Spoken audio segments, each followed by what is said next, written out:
Good morning. We have another battle report for Infinity. Take 2, as I just tried to record this and it didn't work. So hopefully we are recording this time. And let's get our laser pen out while we're going. Alright, today we are playing the Armory. This is a casual game at the game night down at the shop. And the way we usually do this is we'll use the random function on comlog and give each player a veto in case something weird comes up that they don't want to play, like show of force or countermeasure or whatever. But we got the Armory. We're both happy playing it. I'm playing against Puma Driftcat, who's one of our Tartary Army Corps players. So objectives in the Armory: hold it each round for a point, end of the game for 4 points, which means the last round is worth 5. Get more things out of the boxes, and there's 1 classified for each.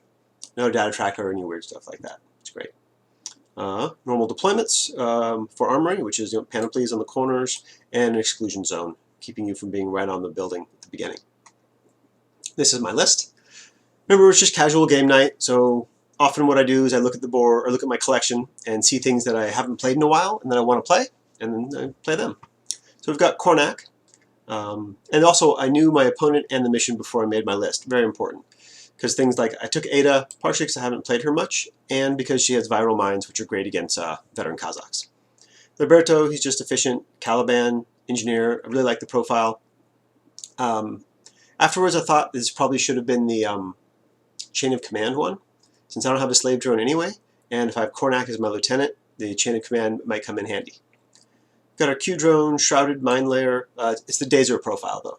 I love the Dazer for a lot of reasons, but particularly in objective room missions. If you get a Dazer in the room, it can be very troublesome for your opponent. 1 Ulaties for his things. Mock rep tracker. She's great. She's got MSV2. She's a hacker, which I needed for my Q drone and the Icadrons in the group. I was going to take her as not a hacker, and then I decided just to upgrade her to the hacker as opposed to taking another model. She also forward deploys and is good in midfield skirmishes because of 6th Sense. Anyat, again, another model great against veteran Kazakhs because EM grenades, which they really don't like. K1 is good and can shoot down the doors or the walls in the Armory. So she's also the secondary smoke. Group 2, Malingos, monomines, again great against vets. 3 Taiga, primarily so that one of them can try to chew down the door, or at least do some damage to it. And then 2 Icadrons to defend backlines and possibly be reserve flamethrowers. If you look carefully, you'll see there's only 9 models in the first group. They will have Cornac's lieutenant order as a regular order, so they'll have more full complement of orders. But the Malingos was originally in that group, and I moved him over because I wasn't really sure what I'd be doing with him. And if I needed to spend orders on him, I didn't want to take away from the main group. And the Taigas don't need a lot of orders at all, right? They just need to move up and then hide. And one of them is going to get a couple orders to chew on the door, so I thought that was fine. We'll see what actually happened with the Malingos, which is a pretty interesting part of this next, or once we get to deployment. Okay, my opponent's list. Single combat group, veteran Kazakhs with the Frontovec, that's the core link. And then Vasily, a couple Strelok mine layers, and a forward observer. It's a strong list. He plays very similar lists a lot. Yeah, we'll see how it does. Okay, this is our board. Things to note about deployment. This ship is open on the inside. You can lift the top off and go in. There's a little ramp right down here. This is the side that I'll end up deploying on also. Nothing else particularly interesting. This tractor thing is open too. You can go in there, same as the ship. This is the board from the other side. It's a little sparse over here, I think, but I won the lieutenant role and chose to go first. I know that going second is really powerful in the Armory, but my plan of getting up there and putting Dazers down and maybe setting up some crossfire was to not let him get in the room, basically. Yeah, nothing else to comment on this. We'll move on to first my classified, which is this. I've got 2 good medium infantries, Cornac and the mock rep, so possibly we can do that. Alright, this is deployment before my reserve. We've got a Taiga, Ulaties. This camo token here is my engineer Caliban. Anyat is there. Icadron, mock rep, Q drone covering here. Taiga, this is the one that's going to run for the door, right? He'll impetuous to like here and then use his irregular to go over there and start eating on the door. Shrouded Dazer mine layer. I have opted not to use the mine layer ability for my Dazers because I don't want to inhibit my moving into the room in the first turn. Then I want to put them inside. All right, moving along. There's the Q drone, the shrouded. Behind the thruster here is a camo token that is a mine, which is deployed from the Liberto, who's right there. Icadron here, third Taiga here, and as you'll see here, Kornak in the back of the shuttle. He's kind of looking out this way, guarding things and being protected, basically. Yeah, that's the same picture from the top down. My HVT will go right, yeah, over here at the little shady taco stand. There she is, enjoying her shady tacos. Shady taco, okay. My reserve, which I'll do my opponent's deployment next, is Ada on the corner over here. She's going to be running up my left flank to engage an Armadillo, which you'll see in my opponent's deployment. This is said Armadillo right here, who's prone. But before my opponent deployed, here's my Molingos. I pushed his infiltrate to the other side of the board. I did this for a couple of reasons, and put him out as a camo token as opposed to hidden deployment. Also on purpose, right?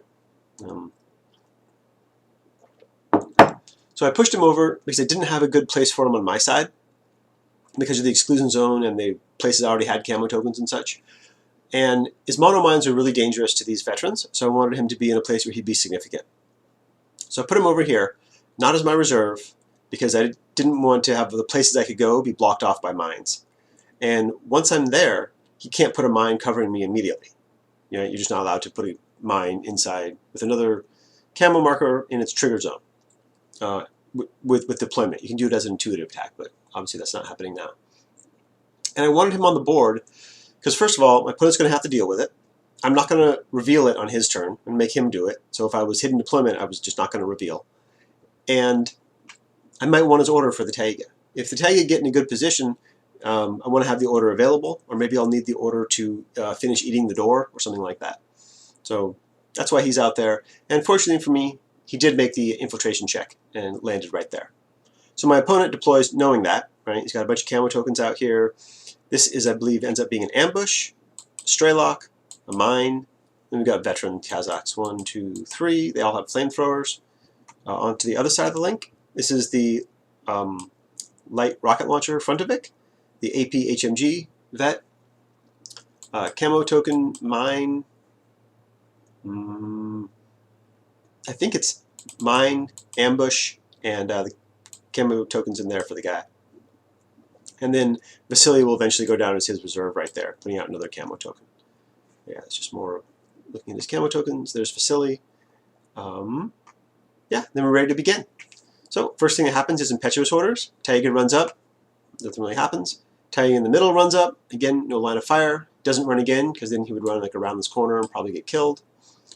Other Taiga runs up. There's an interesting shot here, which I think you'll see the long shot in a minute.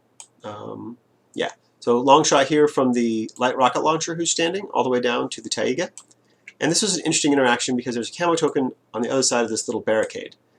But the Taiga is silhouette 1. So the blast template just goes on top of him and can hit the top of this camo marker, but not the base. And that's a mine. So the blast can't hit the mine, but hits the camo token. It's a weird interaction. We play it as nothing happens, right? And so the Taiga dodges successfully and is not killed there. Dadaratsa on the other side runs up, throws down his smoke over here, because there's some line of fire from camo tokens coming down through here that I haven't discovered, don't know what is yet, so I don't want to deal with it. Okay, Taiga, using his irregular order, runs to the center and puts 1 wound with berserking onto the door there. Yeah, that's the same thing, different angle there. Okay, now Ada, she's going after that Armadillo, as I said. Spends an order moving up, nothing. Spends an order moving to the side and shooting down like that. And make sure not to come in line of fire of this camo token, however that works out, because I don't want to see it yet. I use AP rounds to try to maybe get something good with Scavenger later, but it doesn't work out, I just kill him, which is fine. Back to the center, we're going to use Anyat. She's going to try to shoot down the door with her K1 as she's climbing pluses over the truck. It takes her 2 orders. First order is just over, takes a shot. Next order is up to here, takes a shot. That finally takes the door out. So the next it'll be out. And then I'm going to continue with my plan of moving into the room. So I think I now use some coordinated order to move Anyat, the Shrouded, the Mock Rep, and the and Ada just back into a better position. So they're all moving up. Yeah, pretty much into the room. Ada just tucks back over here, eventually goes prone. Here they are in the room at the end of that order. And then Anya is over here. She's going to grab something from the panoply and then move over here. She obviously moves over there successfully, but fails to get anything out of the panoply. And then I make a little bit of a mistake here with the Shrouded. He's going to put dazers out here to defend the room. And really, I should have moved this guy in first, because right once the dazer's down, he can only move once. But I wasn't sure what I was going to do with Group 2's orders, and so I did Group 1's first. Again, a little bit of a mistake, not terrible. But Shrouded moves up to here. I'm running out of order to see I'm not going to have a chance to loot any panoplies with him. So I throw down a dazer, fall back to here, throw down another dazer. This is important because even if the enemy shoots through one of the doors that they eventually open and destroys this dazer, there's still another one protecting the room because the zone is going to be out like that. That just makes them less likely to shoot at it and less effective if they do. Okay, so now we're moving into Group 2. That's pretty much all of Group 1's orders. We spent it on the Polynikes. He has line of fire to this camo token here, so I declare Discover, which reveals me, which is fine. It's actually important, you'll see in a moment. This camo token does nothing, right? It can't hold because I'm not a camo token. So with my second skill, I just lay a mono mine, first mine down there. And I do discover it's ambush, so it turns out to be nothing. Next order, the Polynikes creeps forward just a little bit. I want to see this camo token here, which is, but can't hit me if it's a mine because it's below this barricade. It's standing, so it's probably not a mine, and it's probably not going to do anything. Indeed, it does not. It declines to ARO. Again, it can't hold because I'm not a camo token. So the Polynikes just lays another mono mine. This mono mine's placement is important. It kind of goes out like that, maybe like that, I think it was, because it definitely threatened this veteran. Probably not that one here, but definitely threatened this veteran and this camo token. If this camo token is not a mine, it would be threatened by mine. So yeah, there I placed that out, and then the Polynikes scoots back to where he was, and then goes back into camo. And that's all that I did there. So my first turn, I killed one Armoury, moved into the room, put dazers in the room, and put some mines down over here. I was pretty happy with that, despite not having killed much. So I guess the last thing I did was this Taiga, using a converted order from irregular to regular, just runs into the room. If I'd done it first, I could have got him right here, which is a lot better than being out here, just because they have to come farther around to see him, as opposed to, because I assume they're going to blow this door open, right? Okay, so we go over to the attack's first turn. Vasily uses his lieutenant order to shoot the door, which does 2 wounds to it. And then this camo token starts moving out. Comes running up like this, which triggers the first mine. My opponent decides, instead of trying to dodge it and live or anything, that it's going to move again to trigger the second mine. His thoughts here is he just wants the mines cleared. Losing a stray lock to do that is better than spending a bunch of orders to do it. So he moves. Moves up to here, triggers both mines. My camo token held on his first move, so it gets no ARO. The mines go off, it's a stray lock, and yes, he dies to the 2 mono mines. I'm not terribly unhappy about losing both mines to do that. It would have been pretty bad for me if he had lived, for sure, but that was fairly unlikely. Okay, so what's going on here is this guy is becoming the team leader, and he's going to try to finish off the door. All the Link team starts moving up. The dazer zone comes to about here, something like that. He's going to move up, hit the dazer zone, shoot the door. Everyone else is just moving up towards the dazer zone. There's going to be a line of fire from this Icadron through there. And then once he takes out the door, which he does fairly easily, he moves up a little bit more and has that firefight through here. I think it takes him 2 orders, but he kills the Icadron. Now remember that he's playing a limited insertion list, and I killed 1 guy, so there's only 9 regular orders. And he's got dazers here, so he can't move with any of this stuff coming up. So the 2 orders he spent fighting that guy, pretty important. And all I'm trying to do is, bog down his turn and keep him from getting up here. So I didn't mind losing that Icadron for that. So eventually, after finishing the Icadron, crawls up to there, everyone else moves up. They're just hitting the edge of the dazer and stopping as they move there. While everyone else moves up, the machine gun here has hit the dazer zone now, and this guy is inside of it. He peeks around the corner here to see the Malingos. He obviously knows it's a Malingos, but I do nothing because he can't discover me. Discover being a movement skill, and he's already declared one movement skill inside the danger zone. I know there's a little discussion about that, whether that is correct or not. I'm sure it is correct, but you can look up the discussion if that interests you. So they move up to there, do nothing, I do nothing. New order, he goes for an intuitive attack with the flamethrower. He's whip 13, he could just fail. So I decide to lay my third monomine, right? You don't want to die with ammunition. So he lays my monomine there. He does not fail with the intuitive attack. Flamer hits me, but the Malingos makes the save. This is my handy Pokemon burn token there. So the Teo Camo burns down to mimetism, which isn't terrible, and I'm alive and there's a monomine in this guy's face, which is great. Trying to avoid that, my opponent reforms the link to these 4 over here. And then he's going to move up this line Kazakh to here to shoot into the room at the Taiga. We weren't sure. I wasn't sure if that was going to be far enough to avoid this mine, and it turns out it is not. He moves up right to here. You can see the base underneath the template there. And this gets both models hit by the mine, which is terrible because this one can't even dodge. So my opponent chooses not to dodge. He's just going to shoot, right? Shoots in there, and the one who was not part of the link makes his save against the monomine. The other one does not and is removed. The Taiga actually ties in that firefight. It's tie versus the shots at him, so nothing happens there. What the Taiga is trying to do with his dodge is basically get into this doorway, like right here, which is great for me, terrible for my opponent, because I can chain rifle all these guys, and if they kill me, I'm in the doorway. They still can't get over me until they, completely remove him. So, okay. This guy's alive, that guy's dead. Again, the link team gets reformed with just these 3. Is that right? I don't know why. Oh yeah, it is right because he doesn't want this guy to be, shot at while these guys move up. So he performs it with just those 3. And they start to move up. And they're going to fire through here at the Taiga. This time the Taiga is fortunate and makes his dodge, ending up right here in that position that I said. So boom, there he is. So the Straylock decides to figure this out. Stands up and shoots him with a boarding shotgun there. It's only burst 1 because of the danger zone, so I chain rifle him, chain colt him, excuse me. Initially I'm really excited because I think I can hit 3 guys with the chain colt, but this model's prone. You can see the prone token behind him. And the template isn't wide enough to hit either of those 2, so I end up only hitting the Straylock, who passes his save. The Taiga is not so fortunate and is rendered unconscious. But again, he's still there, and they'll have to either shoot him again, or coup de grace him, or long skill jump over him, or something to get through that door. Yeah, so then he does relink again to get all 4 in the link.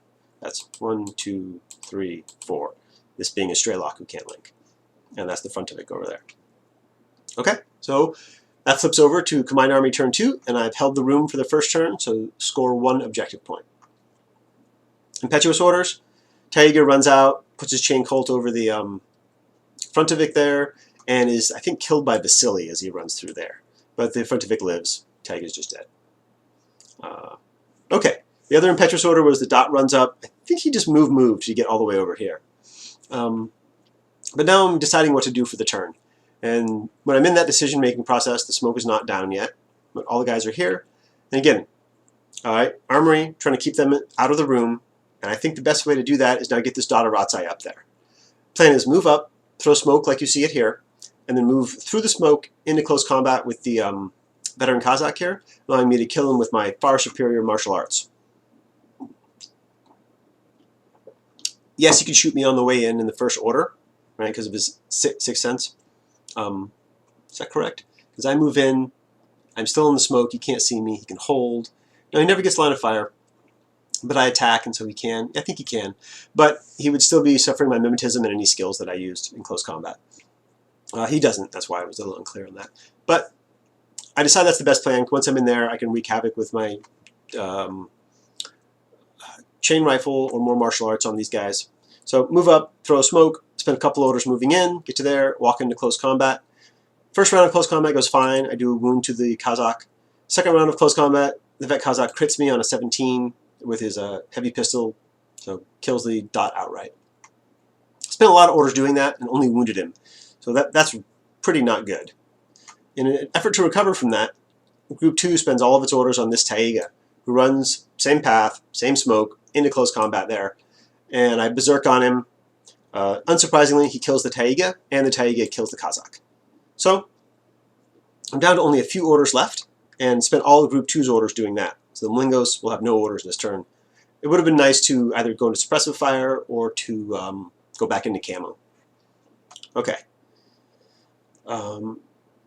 This is the Liberto moving up. It gets discovered, but just ends up right there. And as a regular order is not as useful to me because I'm out of command tokens now. So I use it to move up. That's fine. And then with my last couple of orders in Group 1, Anya peeks forward. This is her base down here. Throws a smoke grenade over here. Unfortunately, this takes me 2 orders to get it down. And then she runs to about here. Again, I can't move because of the Dazer. And then I spec fire EM grenades out here. This guy's my target, and I can land the grenade here, hitting all 3 of them. I think it's a really good shot. It's only on a 9, but if it gets there, it could shut down up to 2 veteran Kazakhs. And again, not isolate them, just freeze up their armor. There is an engineer here, but if he's going to walk back over there to fix them, like, that's just going to be terrible for them, because he's got to get forward into the room, not moving away from it, getting shot at by a Molingos. So I get over there, I spend 2 orders spec firing those grenades and miss both of them, and then run out of orders. So, well, I thought it was a good plan. It did not work out. And then we're over onto the Ariadna turn 2. Vasily spends his lieutenant order killing the Liberto. Again, not as important for me because he was kind of in the open, not really in a great position, and I wasn't probably going to spend orders on him. And he's a regular, and I can't use it because I'm out of command tokens. Okay, so then, still trying to deal with this Molingos. The Straylock thinks about moving up. We check some line of fires, and he decides to do that, to not do that. So he's going to stay back here. And the 2 veterans and the Frontovic are going to activate. Frontovic's going to come around the corner over here, and of course get shot at. As he does so, that was the Straylock back as we were thinking about where he was going. Goes around the corner and gets put unconscious by the Molingos there, leaving just these 2.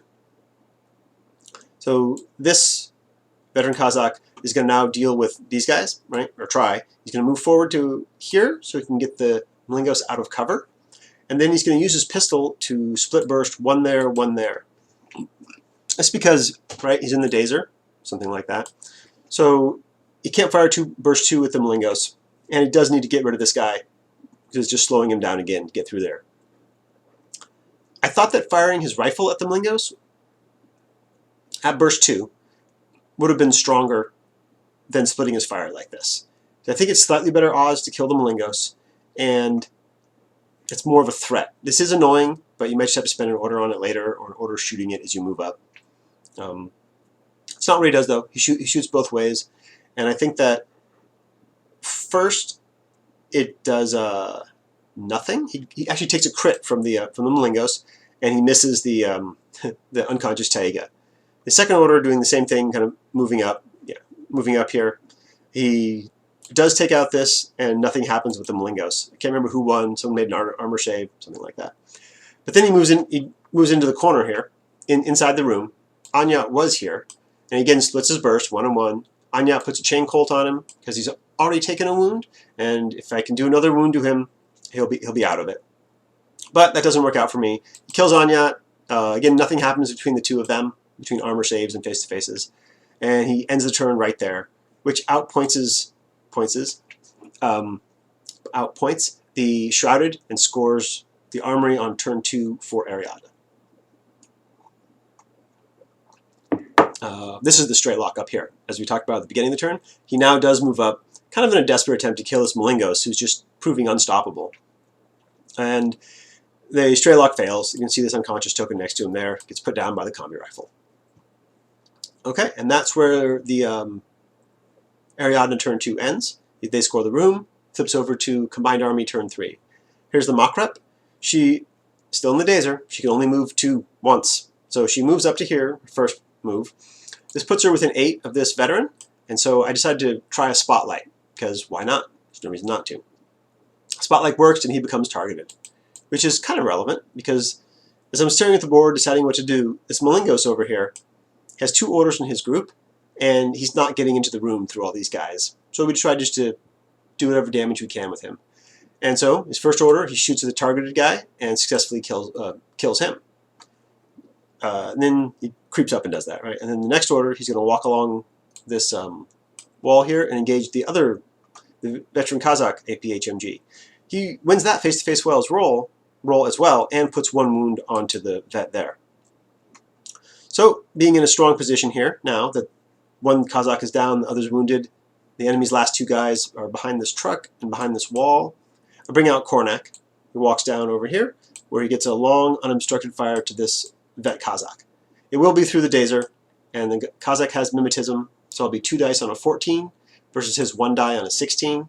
That's pretty good. Now I have a Mark 12. So I fire it, it works out, and Kornak is successful and kills the last veteran Kazakh. So then the last few orders for the combined army. The Makrep crawls into the room, and then the camo token, which is the Caliban engineer, spends his last 3 orders moving in here, again slowed by the Dazer, but still able to make it into the room. That's the end of the combined army turn 3. And Ariadna turn 3, they're in loss of lieutenant because they're in retreat. Vasily has basically 1 order for himself, and he can't get anywhere constructive. So that is the end of the game. We have 7 for the combined army, holding the room on 2 turns, one of which was the last turn, and TAC having 1 for holding the room on the 2nd turn. So that was a pretty exciting game. A lot of weird things happened. I hope you guys enjoyed it, and let me know what you think. All right. Let's go to that.